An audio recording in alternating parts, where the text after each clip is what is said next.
एक मिनट और ना बारिश आए भाई, वो आसमान को दरवाजा बंद कर दिया। ए अपना एयर सा ठीक है ये तो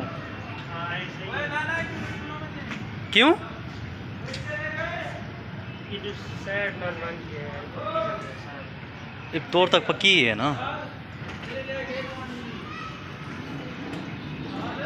जी जी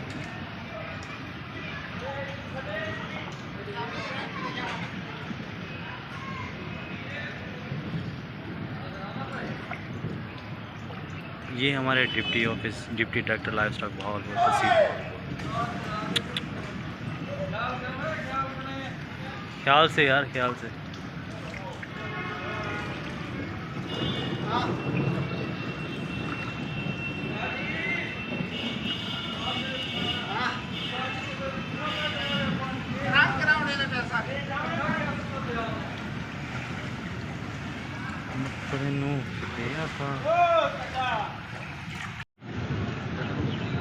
बाहर असल पानी भरी जाना अंदर वाला एरिया ठीक है। तकरीबन कितना पानी आ गया उसी? 4 फुट। 4 फुट तो पक्का है। हाँ ये दरख्त तकरीबन डूबे खड़े हैं सारे।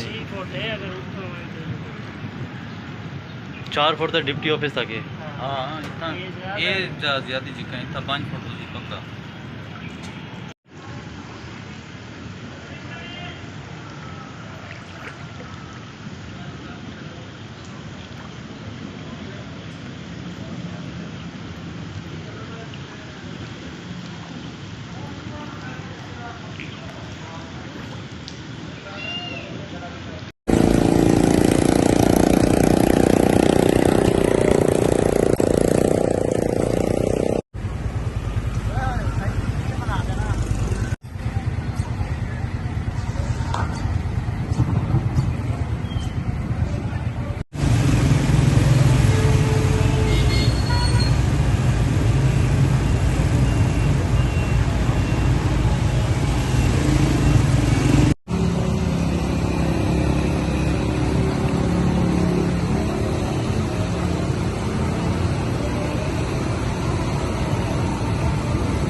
अल्लाह हिदायत है मेरी नवाज को।